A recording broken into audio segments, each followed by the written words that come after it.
여러분 안녕하십니까. 경제현장 오늘 고광철입니다. 오늘의 주요 뉴스 전해드리겠습니다. 도널드 트럼프 미 대통령이 인공지능 인프라를 확충하는데 최대 5천억 달러를 투자하는 스타게이트 프로젝트를 발표했습니다.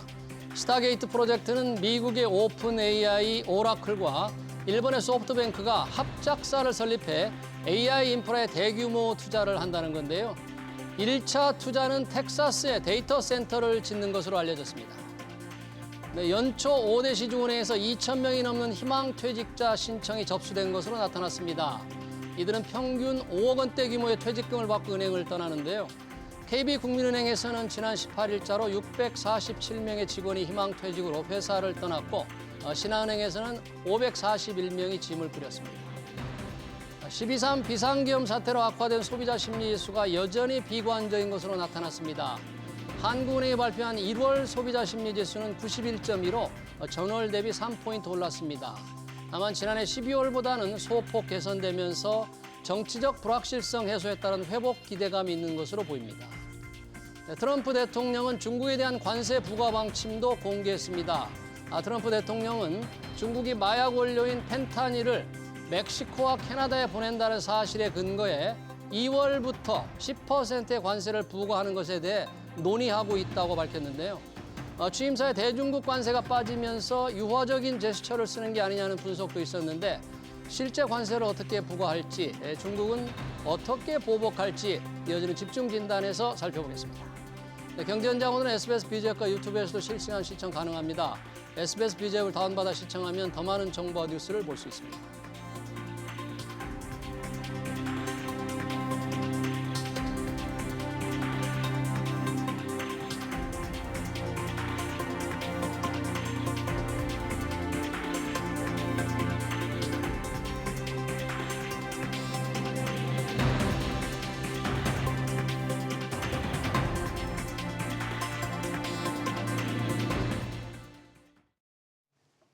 네, 트럼프 미 대통령의 상징인 관세 전쟁이 미중 간에 어떻게 진행될지가 초미의 관심사죠. 취임사와 기자회견 등을 보면 트럼프는 관세를 협상 수단으로 좀 가볍게 생각하는 듯합니다. 중국계 동영상 플랫폼 틱톡 지분 절반 정도를 미국에 팔지 않는다거나 마약인 펜타닐 원료를 멕시코와 캐나다로 들여보내는 걸 중단하지 않으면 관세를 매기겠다는 겁니다. 미중 관세 전쟁 어떻게 펼쳐질까요? 전문가와 토론해 보겠습니다. 강준영 한국외대 중국어과 교수, 허준영 서강대 경제학 교수 나오셨습니다. 어서 오십시오. 네, 반갑습니다.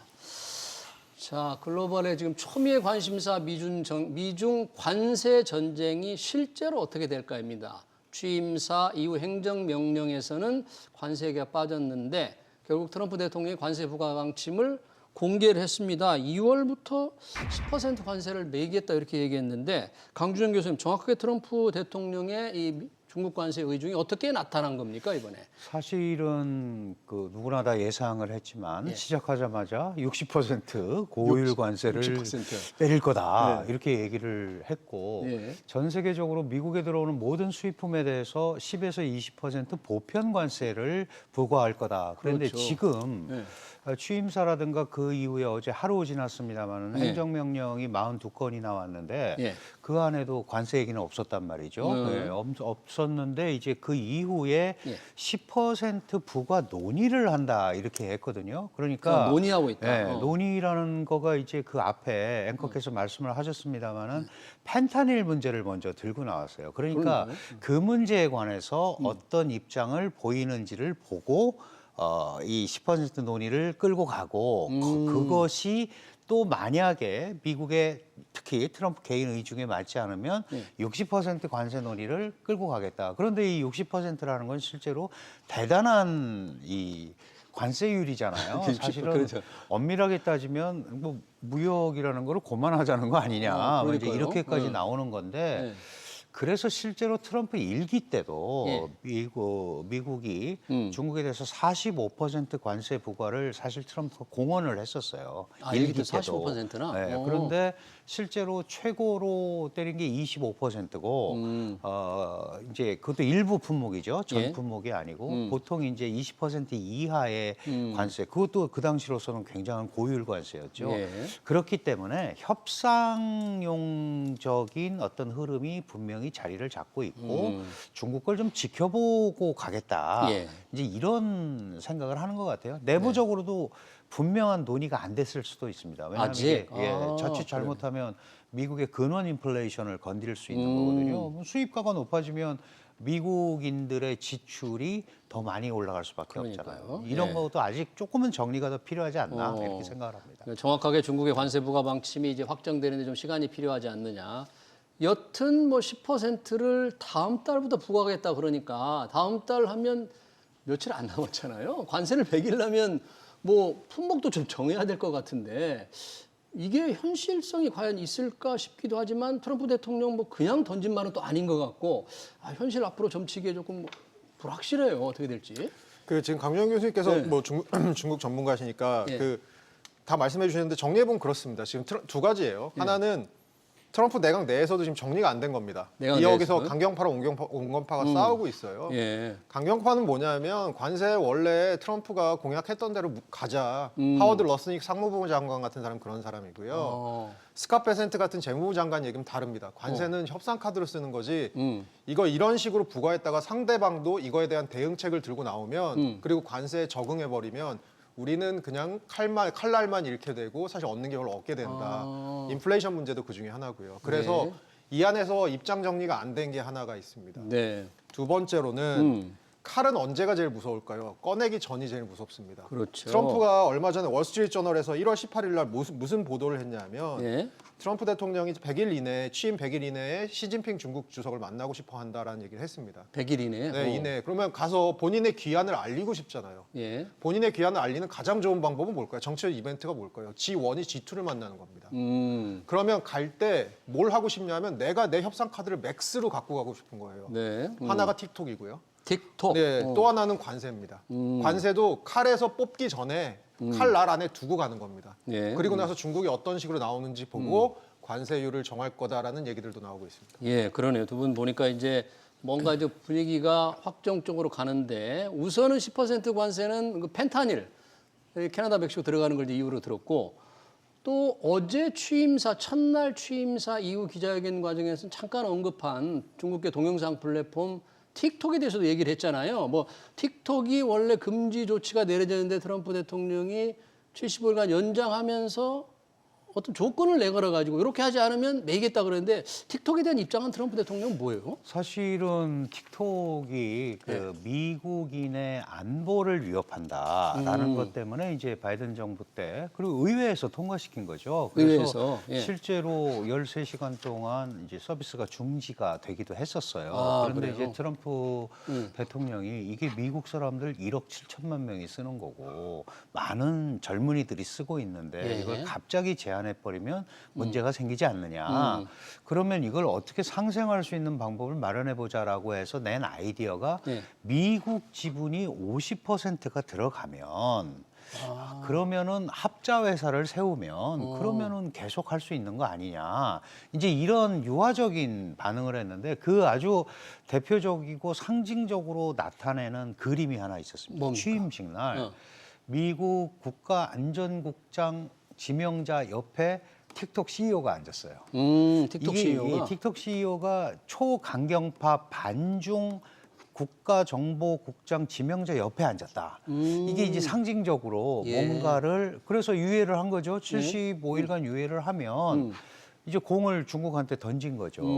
그런데 이제 중국 입장에서는 계속 중국은 틱톡은 중국이 운영하는 회사가 아니다.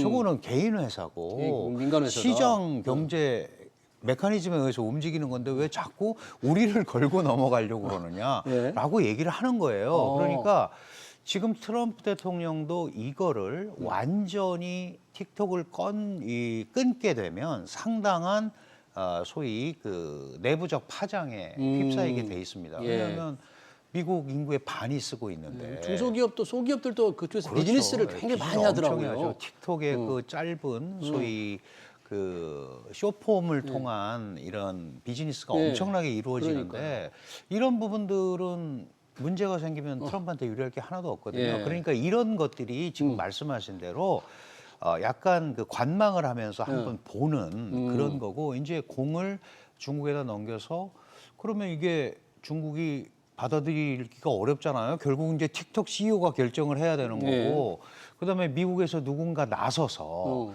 그러면 오케이 그럼 우리가 하겠습니다. 미국에서 틱톡 지분 절반을 사야 된다 그러죠. 네, 그렇죠. 그러면 이제 그 돈 많은 사람들 많지 않습니까? 지금 정부 효율부 수장도 하고 있고 일론 머스크? 머스크 네. 같은 사람이 하는 것도 방법이 아니겠느냐 누가 그러니까 그것도 대안이다 또 이런 얘기까지 했어요. 그러니까 이게 전체적으로 보면 저는 이제 그렇게 말씀을 드리고 싶은데 미중이 정말 싸워서 한쪽을 특히 미국이 정말 중국을 완전히 무릎을 꿇리려는 생각을 하고 있느냐 그런 것 같지는 않습니다. 예. 내 밑에 들어와서 나랑 같이 가자는 거지 너를 완전히 그 다운을 시키고 KO를 시키고 멸망시키고 내가 가겠다는 건 아니라는 차원에서 본다면 약간의 그런 공간은 두고 있는 것 아닌가 그런 생각도 듭니다. 그러네요. 그럼 만약 틱톡에 대해서 지금 관세를 매기겠다. 미국이 원하는 대로 소유권 딜이 일어나지 않은 관세를 매긴다 그러면 미국이 사야만 되고 틱톡의 대주주가 중국의 바이트댄스죠. 바이트댄스죠. 안 팔면 이제 관세 협박이 실제 협박이 실행화 될 수도 있겠네요. 만약 안 판다 그러면. 그러니까 아까 앵커님이 말씀하셨던 게 굉장히 재밌는 포인트인데 펜타닐 문제를 왜 관세로 풀죠? 왜 외교적인 문제를 경제적인 걸로 풀죠? 생각해 보세요. 틱톡도 마찬가지죠. 틱톡도. 이게 미국의 예를 들어서 안보에 위협이 된다라는 문제를 왜 또 경제적인 걸로 풀려고 하죠? 라고 생각을 할 수가 있는 거예요. 이게 트럼프식 화법인 것 같고요. 예. 미국의 판례가 그러니까 얼마 전에 대법원에 판결이 나온 게 하나 있는데 실제로 틱톡이 잘 뒷받침된 국가안보 우려를 가지고 있다고 했어요.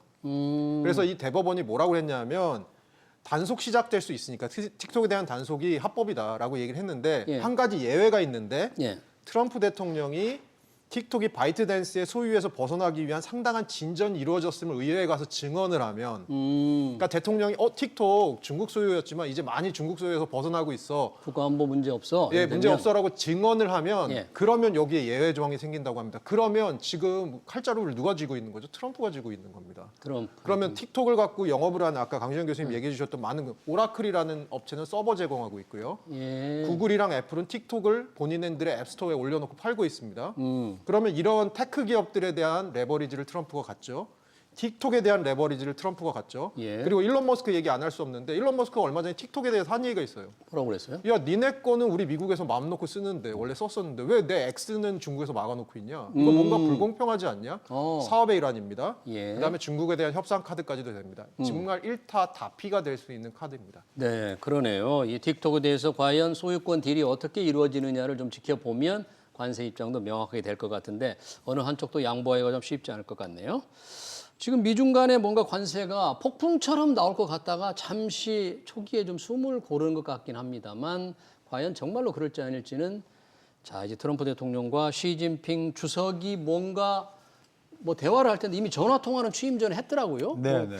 상당히 전화 통화를 한 것도 좀 이례적이죠. 그렇죠. 그 취임 전에도 했고 그 전에도 또 했는데요. 지금 요번에 이제 한정 중국 국가부주석이 방문을 했습니다. 이번 취임식 때. 취임식 때. 네. 그게 이제 굉장히 중요한 의미가 있는 건데 원래 예. 이제 미국 대통령 취임식에는 해외에서는 잘 안 가죠. 되게 주재국 대사들이 가고 그러는데 네. 원래 시진핑을 초청을 했었습니다. 취임식에 오라고.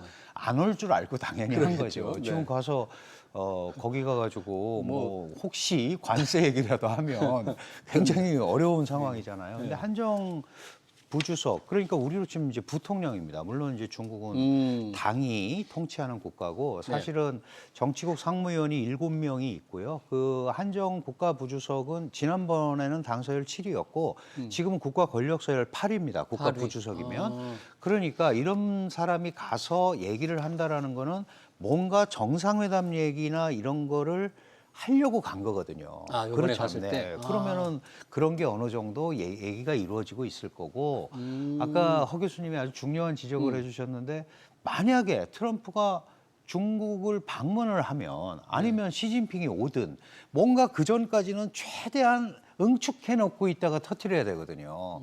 내가 원래 이런 게 있는데 당신 만나려고 안 했어라든지 뭐 이런 거를 가지고 그게 이제 협상의 협상이네. 트럼프식 예. 화법 협상의 기술이기 때문에 이제 그런 차원에서 이걸 조금 봐야 되지 않나 이제 그런 생각이 들고. 근데 실제 저 트럼프 대통령이 중국 가서 시진핑을 만날 가능성이 있다 뭐 이런 보도는 있는데 실제 그럴까요? 그 필요하면은 갈 겁니다. 필요하면 필요하면? 갈 건데 지금 사실 100일 안에 간다고 그런 거가 어떤 의미를 갖고 있는지 모르겠습니다만은 실제로 올해 이제 11월에 우리나라 전국이 좀 어렵지만 경주에서 에이펙 회의가 있어요. 그러면은 그렇죠. 예, 그러면은 에이펙이라는 게 아시아 태평양이니까 당연히 트럼프도 오려고 할 거고 시진핑도 오려고 할 거란 말이죠. 예. 이제 그게 있으니까 물론 이제 G1, G2가 만난다라는 그 큰 그림에서 당연히 트럼프는 쇼업을 하고 싶겠죠. 예. 내가 이거를 주재하고 중국도 끌고 간다. 이제 그런 개념으로 본다면 저는 충분히 갈 수 있다고 생각을 합니다. 다만 정상회담이라는 건 늘 주고받을 게 있어야 돼요. 예. 가서 협상을 하는 게 아니고 네. 미리 큰 그림을 어느 정도 그려놓고 공동 발표문도 다 생각을 해놓고 가는 거거든요. 그렇죠. 거기에서 한두 개 돌출되는 게 나오는 거지. 그러면 그 큰 그림 협상을 저는 이미 미중 간에는 시작을 했다. 이미 시작을 했다. 그렇게 생각을 하고 있고요. 예. 그래서 약간은 서로 유예하고 있는 거죠. 만약에 트럼프가 어제 60%라든지 이런 거가 나왔으면은 중국도 바로 맞대응 카드를 안 낼 수가 없는 거거든요. 그러면은 이게 서로 그 소위 갈등 구조가 상승한단 말이죠. 그러니까 그런 것들은 묵게가 있지를 않았나 저는 그렇게 개인적으로 보고 예. 있습니다. 네. 지금 관세 얘기가 취임 이튿날 10% 관세를 논의한다 이 정도로 나왔기 때문에 아직 중국의 반응, 입장이 나온 것 같지는 않습니다만 혹시 중국은 어떨까요? 만약에 관세가 이제 현실화될 경우 중국도 가만히 있지는 않겠죠. 자기 나름의 뭐 수단이 응징하는, 보복하는 수단이 좀 있지 않을까요? 그게 그 일기 때 있었던 일을 좀 복기해 보면 좋은데요. 예.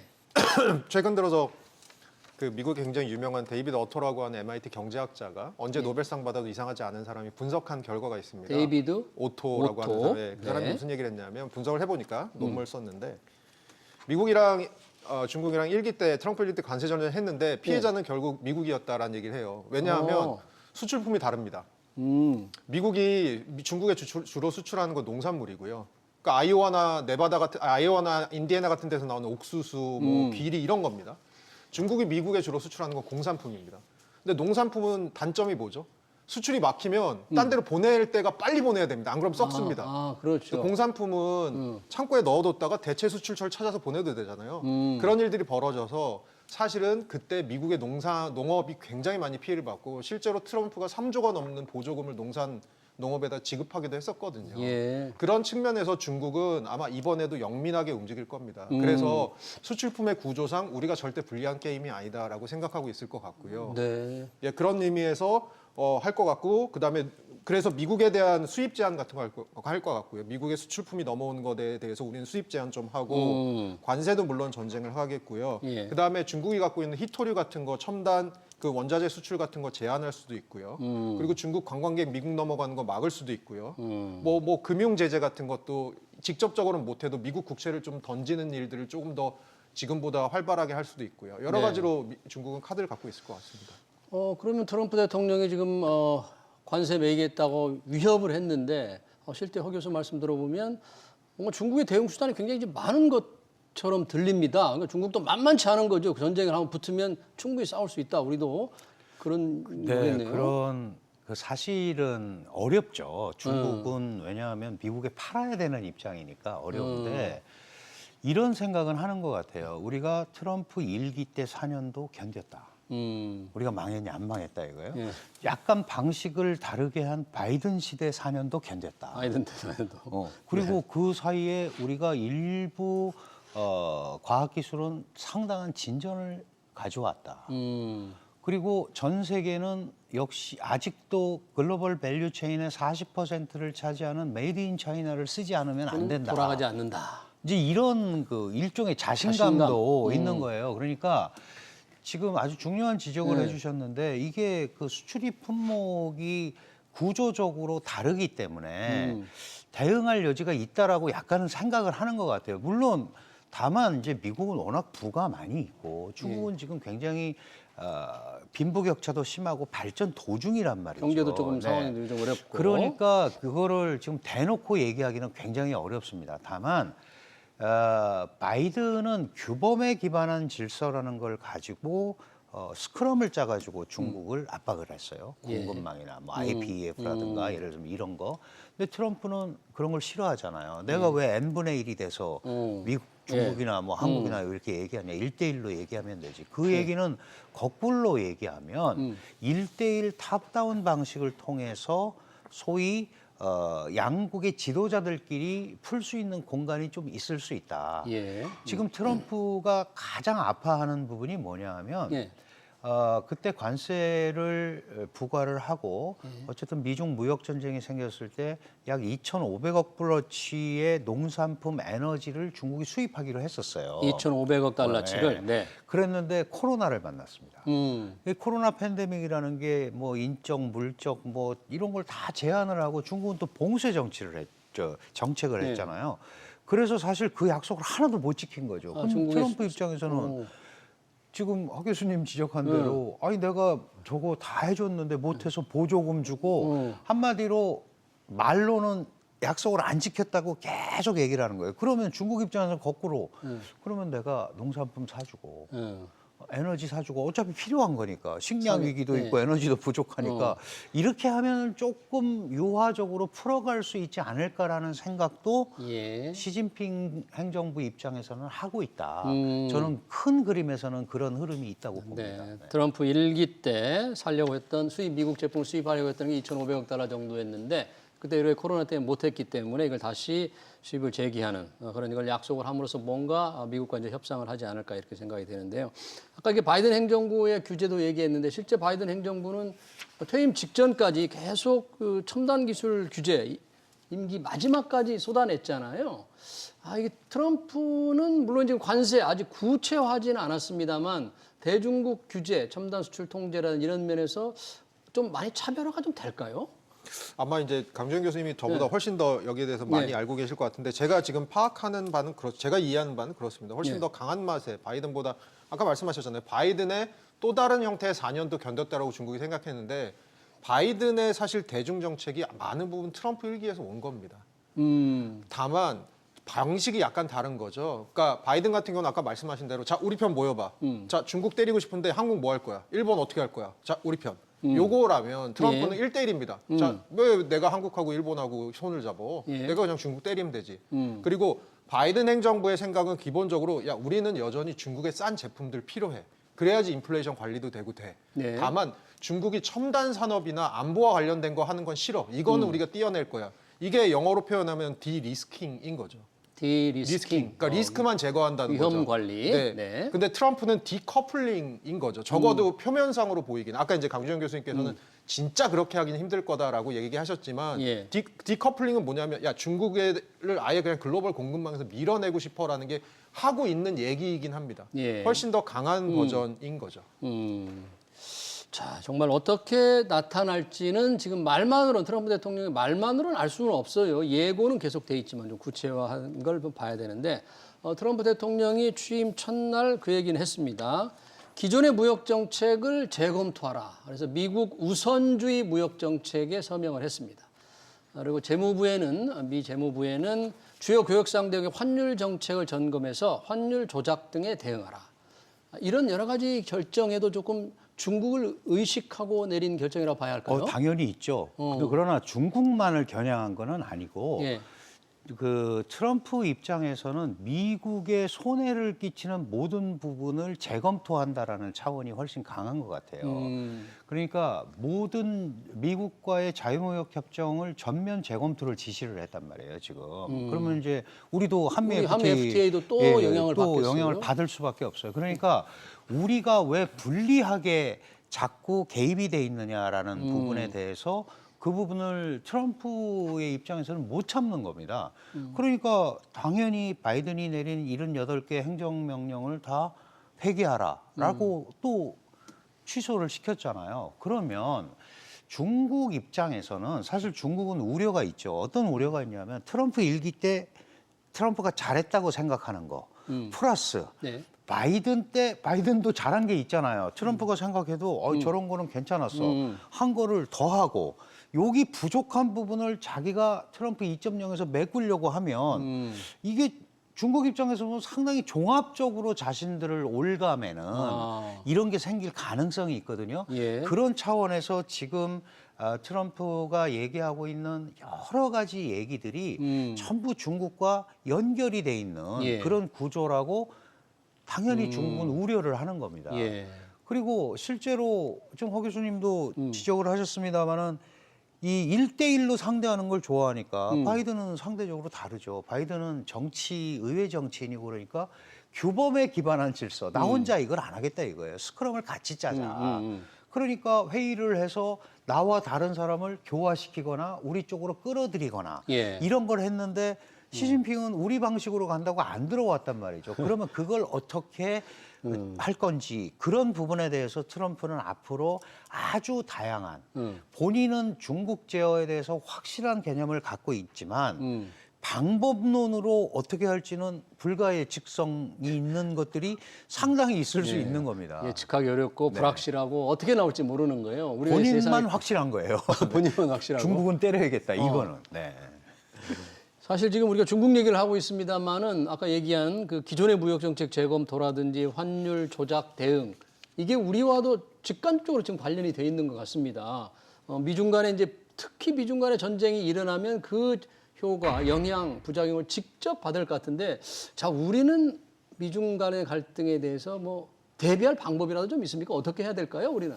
그러니까 이런 극단적인 시각이 저는 있는 것 같습니다. 네. 극단적으로 한번 생각을 해보면 하나의 시나리오는 미국하고 중국하고 IT 산업 중심으로 반도체나 이런 거 중심으로 완전히 디커플링이 되는 상황입니다. 그러니까 완전히 이 둘이 이제 척을 지는 거죠. 예. IMF에서 2021년에 나온 보고서를 보니까 예.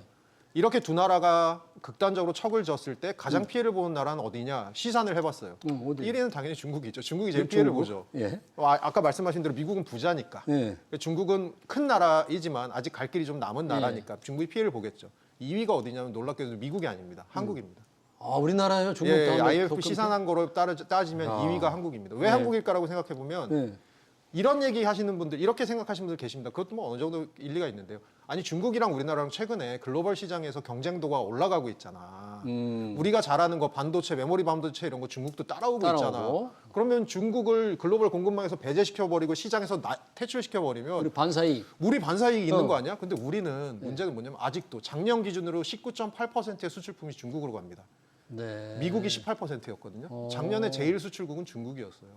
그러면 우리한테 중국이 그렇게 글로벌 시장에서 떨어져 나가서 이격이 돼버리면 시장을 하나 크게 잃게 됩니다. 그러네요. 이런 것들이 IMF에서 시산한 그 시산치에 들어가 있는 것 같고요. 예. 그런 측면에서는 중국이랑 미국 사이에 미국이랑 중국 사이에 이렇게 극단적인 형태의 대립이 일어나는 것이 우리에게는 절대 반가운 일이 아닐 수 그러니까 있습니다. 만에 하나 민중 간이 그렇게 갈등을 해서 디커플링 서로 벌어진다고 할 경우 공급망이 떨어진다고 할 경우에 우리 반사이익보다는 불이익이 더 클 수 있다. 네, 그럴 수 그러니까 있다는 중국 다음으로 얘기죠. 피해가 크다는 거 보니까 미중 간에 좀 뭔가 좀 부드러운 갈등 속에서 해법이 좀 나오기를 기대해야 되는데 어떻습니까? 우리가 그러면 대중국 외교라든지 중국과의 관계 이런 거를 트럼프 1기 행정부, 지금 윤석열 정부 조금 어떻게 평가를 할 수 있고 앞으로 어떻게 해야 될까요? 우리가 이제 한미동맹 강화라든지 한미일 삼각공조 강화를 하면서 늘 얘기했던 거는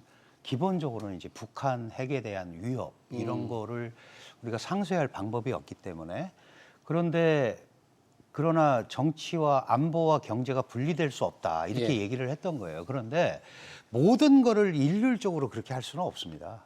항상 동전의 양면이죠. 예를 들어서 반도체가 중국이 압박을 받아서 한국한테 반사 이익이 생길 수 있어요. 일부. 그런데 그렇게 돼서 한국이 계속 가면 미국이 그냥 놔두겠습니까? 그러니까 그거는 매우 단기적일 수밖에 없는 거예요. 그러니까 이게 업종별 분야별로 다 다를 수가 있고 중국 시장이나 미국 시장도 제조업 시장인지 예. 공급망 협력 시장인지 아니면 정말 우리 판매 시장인지 이런 포지셔닝이 돼야 되는 거예요. 그런데 그런 것들을 지금까지는 굉장히 덩어리로 자꾸 봤던 거죠. 이제 중국은 끝났다.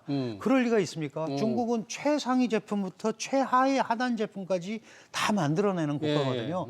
그럼 우리가 가지고 있는 중급 기술력이나 이런 게 중간중간 쓰일 때가 많이 있고 그러겠죠. 미국도 마찬가지입니다. 그러니까 그런 차원에서 대중 전략을 판단을 해야 되는데 그렇다면 이게 어느 한쪽 편 들어서 해결되는 거면 편 들면 되죠. 예.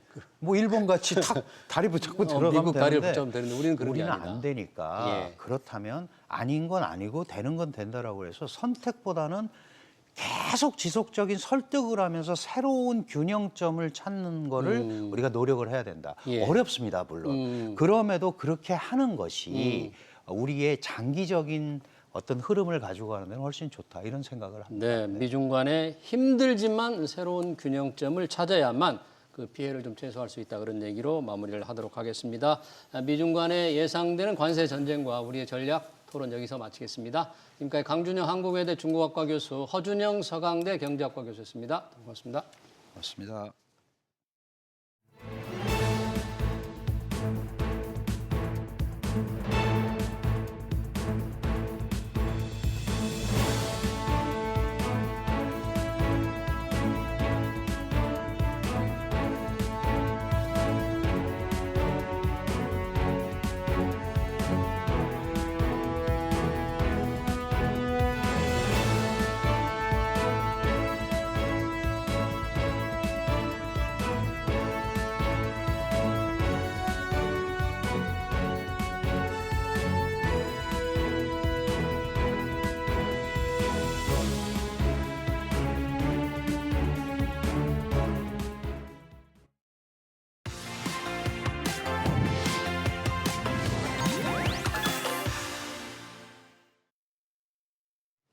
네, 트럼프 대통령은 취임 첫날 바이든 전 대통령이 시행한 전기차 의무화 조치를 폐지하는 행정명령을 내리면서 아주 속도감 있게 바이든 지우기를 시작했습니다. 전기차를 우대하는 불공정 보조금의 폐지도 검토하라고 지시했는데요. 이에 따라서 어제 국내 2차 전지주는 비명을 질렀습니다. 트럼프 대통령의 귀환, 2차 전지와 전기차 산업에 과연 어떤 영향을 미치게 될지 임성균 배터리 다이브 이사 모시고 얘기 들어보겠습니다. 이사님 어서 오십시오. 네, 안녕하십니까. 자, 취임 첫날 전기차 의무화, 이게 이제 바이든 전 대통령이 행정명령을 내렸던 건데 이걸 폐지하는 행정명령을 내렸어요. 2차 전지 주가가 어제 급락했는데 오늘 좀 반등을 했습니다만 시장은 좀 어떻게 받아들이는 거예요, 이거를? 2030년까지 전체 판매량의 반 이상을 전기차로 채워야 된다는 게 이제 바이든 행정부가 이야기했었던 그 어제 폐지된 그 정책입니다. 예. 그런 건데 그거에 대해서 사실 좀 논란은 많이 있었습니다. 이게 정말로 실현 가능한 것은 맞느냐라는 그게? 이야기도 좀 있었던 건 사실이지만 예. 어쨌든 그 상징적인 숫자인 건 분명하고요.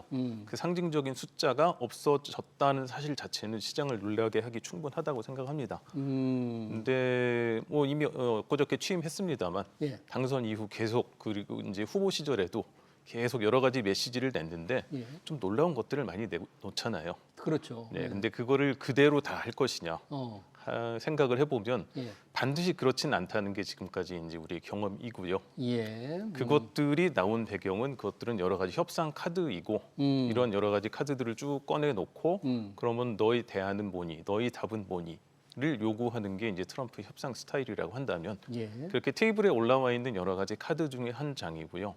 그것들이 고정된 미래는 아니라는 거. 예. 협상을 하기에 따라서 그거는 내려갈 수도 있고 아예 처음부터 나중에 뺄 생각을 하고 올려놓은 카드일 수 있다는 겁니다. 네. 일단 전기차 의무화 조치는 이제 폐지가 된 거잖아요. 네. 그렇죠. 물론 폐지가 됐기 때문에 그렇지 않아도 전기차가 이제 덜 팔리는데 의무화마저 폐지되면 야, 전기차에 들어간 배터리가 좀 판매가 둔화되겠구나 하는 게 이제 시장에 조금 충격을 받았던 것 같습니다. 동시에 트럼프 대통령이 얘기한 게 이 인플레이션 감축법에 따른 보조금 폐지도 검토하라 그랬거든요. 네. 이건 이제 검토하라 그런데 이거는 바로 트럼프 대통령이 이 전기차 보조금을 행정명령이나 이런 걸로 없앨 수 있는 건 아닌 모양이죠. 정기 의무차 조치처럼. 네, 그렇습니다. 그 보조금을 지급한 거에 대해서 이제 법으로 정의가 돼 있습니다. 보통 IRA라고 부르는 인플레이션 감축법에 정의가 돼 있고요. 예. 거기에는 전기차의 경우는 두 가지가 있습니다. 네. 그 전기차 특정 요건을 만족한 전기차를 구매했을 때 예. 구매자에게 주어지는 세액공제, 네. 그리고 그런 배터리나 전기차를 생산한 회사에 대해서 주어지는 생산 보조금, 그 두 가지가 있는데요. 네. 그 두 가지를 준다까지는 법에 정의가 돼 있고 준다. 어떤 요건을 갖춘 회사나 개인의 그 자동차에 대해서 이런 것들을 부여할 것이냐는 말하자면 이제 미국 재무부에서 규정하게 돼 있습니다. 한국으로 말하자면 이제 시행령 같은 거죠. 아, 예. 규정이 돼 있기 때문에 법 자체를 바꾸는 일은 의회가 할 일이죠. 네. 그렇지만 시행령을 바꾸는 이제 그 시행 세부 규칙을 바꾸는 거는 행정부가 얼마든지 할 수 있는 일입니다. 그러면 불공정하다고 이 보조금이 트럼프 대통령이 보기에는 이제 불공정하다는 표현을 자꾸 쓰던데요. 네. 그래서 폐지를 검토하라 그러면 법을 바꾸려면 말씀하신 대로 이제 의회에서 해야 되는데 네. 그게 조금 쉽지 않다면 뭔가 요건, 네. 시행령을 바꾸는 방식으로 실질적으로 폐지되는 효과 이렇게 좀 갈까요?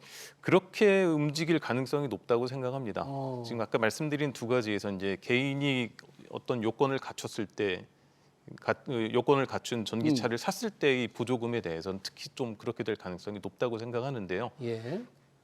그거와는 달리 이제 특정 요건을 갖춘 전기차나 배터리를 생산한 회사에게 주어지는 아까 회사 생산에 대한 보조금. 예, AMPC라고 보통 부르는 예. 그 보조금은 없애기 쉽지 않다는 생각을 하는데요. 왜냐하면은 그런 공장들이 만들어진 곳을 이제 잘 살펴보면 예. 한국 같은 경우는 이제 어떤 공단이 있는데 거기에 어떤 회사가 있다가 그 회사 잘 안 되고 빠져나가고 예를 들어 그 회사에 배터리 회사가 들어온다거나 하는 식으로 이제 생각을 할 수 있지만 예. 미국에 생긴 공장은 정말 아무것도 없던 허허벌판에 일자리도 변변치 않았던 정말 작은 동네에 굉장히 커다란 공장이 들어오고 그럴듯한 일자리가 생기는 겁니다. 예. 그렇기 때문에 그거를 없애야 될 이유는 아무것도 없는 거죠. 그래서 거기에 주어지는 보조금이라는 거는 결국은 그 지역 사회에 예. 주어지는 말하자면 예산 같은 것들이기 때문에 예. 그거를 전면 폐지하기는 어려울 거라고 봅니다. 예. 그러니까 전기차를 살 때 트럼프 대통령의 행정명령이 이행되더라도 살 때 주는 생산자, 구매자에 대한 보조금은 폐지될 수는 있지만 그 투자하는 배터리 회사라든지 전기차 회사들의 그 생산자의 보조금은 폐기가 어려울 거다. 네. 그러면 거기에 투자한 우리 기업들이 많은데 그것까지 그동안 받지 못할 거라는 우려는 조금 좀 과도했던 거네요. 좀 과도할 수 있죠. 네, 약간 줄어들 수는 있다고 생각합니다만 줄어들 수는. 그걸 전면적으로 없애는 거는 그 지역에도 부담이 가는 일이고요. 예. 결정적으로 그 지역의 지역구를 가진 의원들이 그걸 찬성할 리가 없습니다. 그러네요. 과연 어떻게 될지 조금 더 이제 지켜보도록 하고.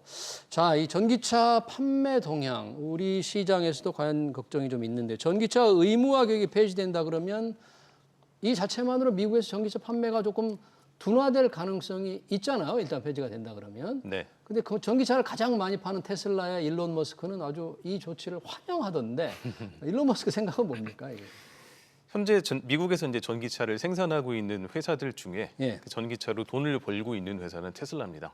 돈을 버는 회사는. 예, 실제로 돈을 벌고 있고요. 예. 그리고 돈을 벌고 있거나 곧 벌 수 있는 정도의 근접한 꽤 수익성을 많이 확보한 회사라고 한다면 현대차 그룹하고 GM 정도가 있을 것 같습니다. 현대차와 GM이요? 네, 그러니까 그 손익분기점 언저리쯤에 있다고 생각을 하자면 거기에는 물론 이제 그 자동차에 대한 보조금들이 들어가는데 거기에서 만약에 보조금이 빠진다. 그럼 여전히 테슬라는 좀 액수는 줄어들겠지만 돈은 벌고 있을 거예요. 아, 그런데 GM이라든가 현대차 같은 경우는 돈을 못 버는 쪽으로 가겠죠. 예. 그래서 좀 부담이 갈 겁니다. 부담이 그래서, 간다. 예, 그래서 테슬라의 경우는 그렇게 한다면 물론 나도 좀 피를 보겠지만 우리의 생산성 그리고 수익성의 경쟁력이 좀 더 앞서가고 나를 따라올지도 모르는 다른 회사들이 조금 괴로울 것이다. 라는 생각을 하고 있는 것 같습니다. 네, 그렇다면 이런 조치로 피해가 받는 게 이제 상대적으로 적다고 느낀다면 테슬라가 네. 결국 테슬라 주가에 이건 그렇게 큰 악재는 아니겠네요. 이건. 뭐 수익성은 조금 줄어들겠지만 여전히 돈은 벌고 있고 예. 다른 회사보다 경쟁력이 앞서간다는 측면에서 본다면 주가에는 긍정적일 수 있다고 생각합니다. 네. 그런데 테슬라 같은 경우도 좀 금년에 굉장히 좀 신경을 써야 될 부분이 예. 뭐냐면은 예. 작년 같은 경우 재작년보다 판매 대수가 아주 작긴 하지만 늘어나질 않았어요. 아, 작년에 조금 줄었습니다. 조금 줄고. 네, 일단 대수가 좀 성장을 해야 되는데 그렇죠. 물론 굉장히 올해 한 3년 이상 동안 새로운 모델을 사실상 내놓지 않은 뭐 사이버 트럭이 나오긴 했습니다만 그건 굉장히 많이 파는 모델은 아니기 때문에 네. 많이 팔 수 있는 신모델이 나오지 않은 상태에서 그 정도면 선방했다고 볼 수도 있으나 금년까지도 새로운 모델 없이 그 판매를 유지할 수 있을 것인지는 좀 지켜볼 일이고요. 예. 근데 발표에 따르면 금년 상반기에 뭐 로보택시라든가 아니면은 모델 Q라고 부르는 예전에 모델 2라고 보통 불렀던 모델 소형 Q. 전기차 예. 를 내놓을 것 같습니다.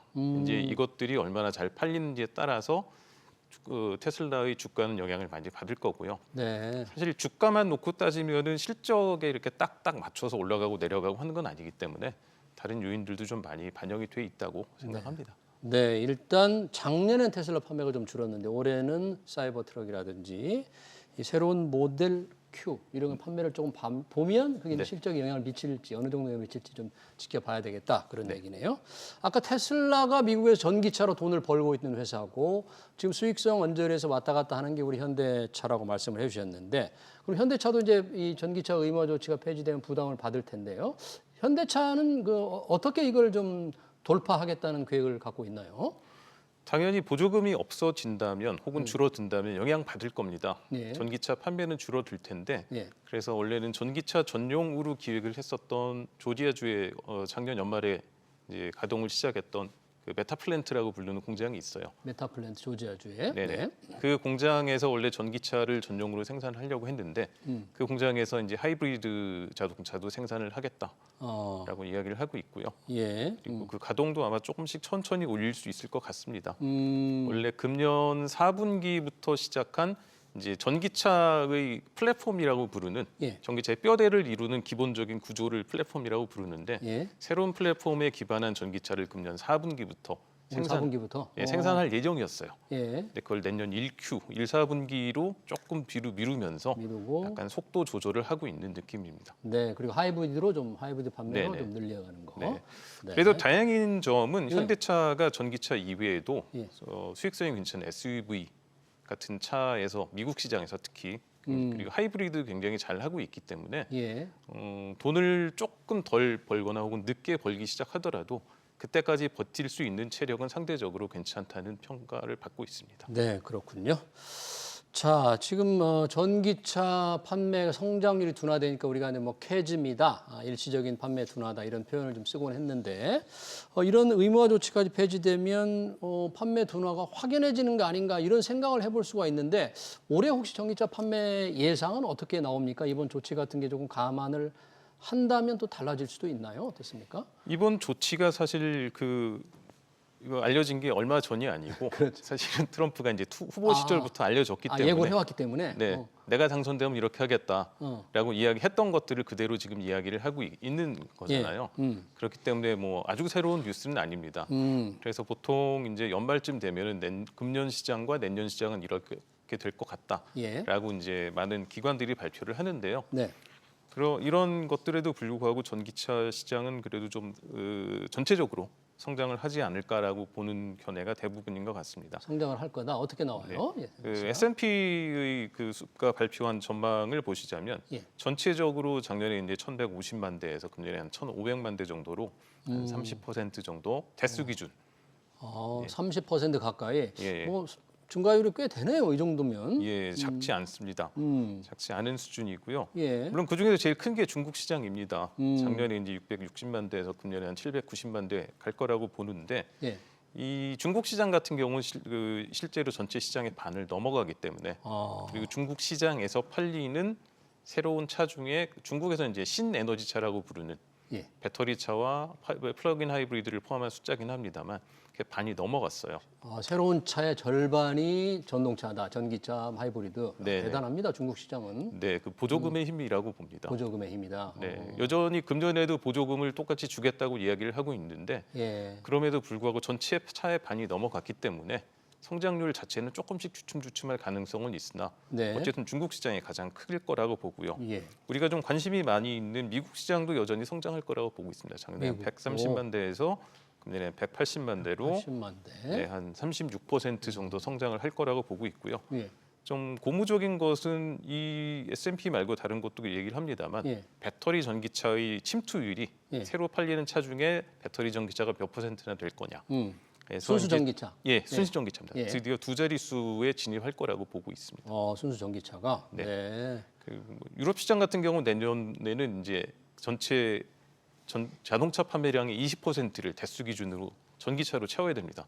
20%. 예, 네. 그거 이제 좀 유예해달라고 얘기가 있었는데 네. 유예하지 않는 걸로 결정이 됐고요. 음. 그래서 어떻게든 채워야 되기 때문에 네. 유럽은 경기가 그렇게 좋지는 않지만 저 대수는 채울 거라고 봅니다. 그러네요. 이 전망만 본다면 전기차 증가율, 성장 증가율, 캐즘이라고 우리가 할 만한 우리는 할 수도 있겠습니다만 그래도 30% 가까이 성장한다는 건 꽤 놀라운 성장률이 어느 산업이 30% 성장하기가 쉽지가 않잖아요.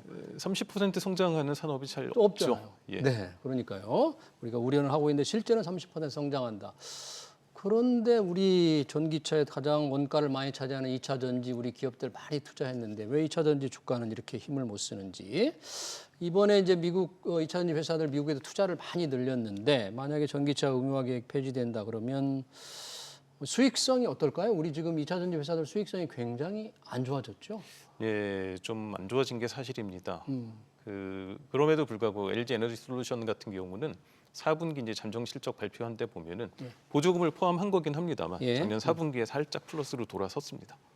그래요? 예, 그래도 열심히 하고 있고요. 보조금이 만약에 없었다면 더 그런데 마이너스죠. 마이너스인데 여튼 예. 보조금을 포함했는데 예. 다른 데도 마찬가지인가요? 다른 회사도 비슷합니다. 삼성 SDI 같은 경우는 이제 미국의 공장이 그렇게 크지 않기 때문에 보조금 영향은 사실상 없다고 봐야 되고요. 예. SK는 보조금을 포함해도 여전히 마이너스인 건 사실입니다만 SK. 예, 좀 그래도 최악의 상황은 벗어난 게 아닌가 그래요? 보고 있습니다. 그 수익성 회복을 조금 기대할 수 있다는 건가요? 지금 올해? 작년 3분기가 제일 바닥이었고요. 작년 3분기. 예, 4분기는 여전히 그 손해를 보고 있습니다만 3분기보다는 반등한 상태고요. 예. 얼마 전에 포드하고의 조인트 벤처가 있었는데 네. 거기 이제 투자했던 금액을 다시 좀 돌려받는 조치가 있었습니다.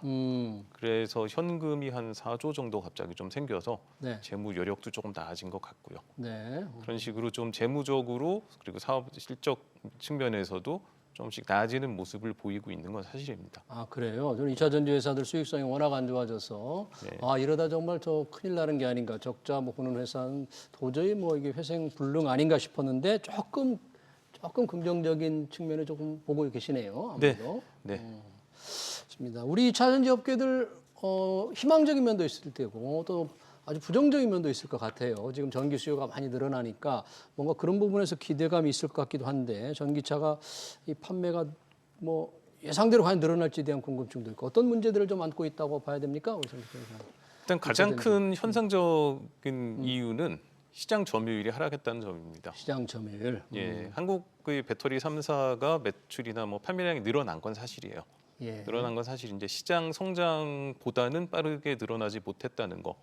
그래서 전체 시장에서 시장 점유율이 20%대로 좀 떨어진 상태입니다. 예. 중국의 두 회사 CATL하고 BYD가 반이 넘습니다.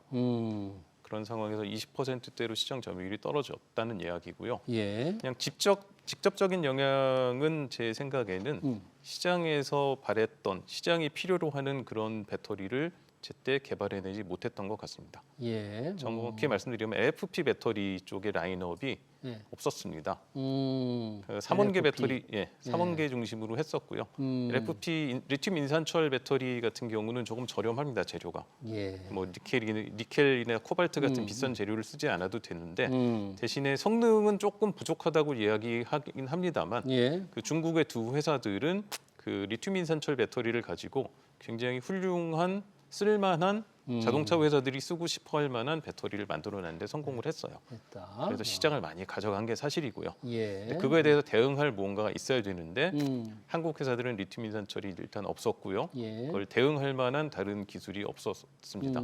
그렇기 때문에 시장을 뺏길 수밖에 없었고요.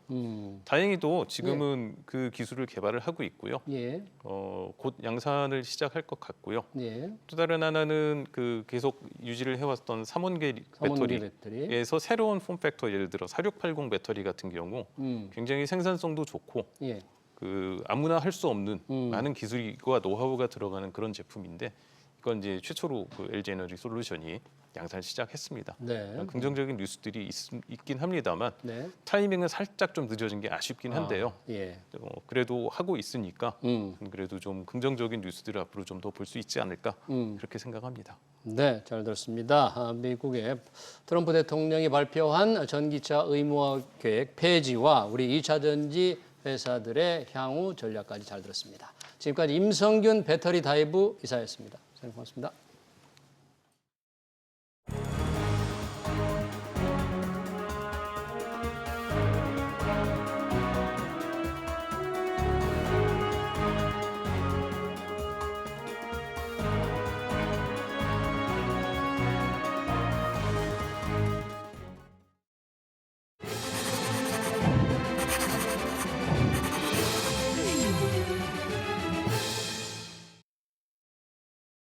네, 트럼프 대통령이 예고했던 중국에 대한 관세는 허풍이 아니었습니다. 취임사에서 중국에 대해선 파나마 운하 관련 외엔 별다른 언급을 안 했죠. 취임식 전에 시진핑 주석과 통화를 한 탓인지 우려했던 것보다 유화적인 제스처를 보였다는 해석을 나왔는데요. 그런데 취임 이튿날 중국 관세 구상을 공개했습니다. 다음 달부터 10%를 물리겠다는 겁니다. 한때 경고한 60% 고율 관세는 아니어서 그나마 다행입니다. 트럼프의 중국 대륙이 일단 부드럽게 출발했습니다. SBS 비즈 경제 현장 오늘 여기서 마치겠습니다. 시청해주신 여러분 고맙습니다.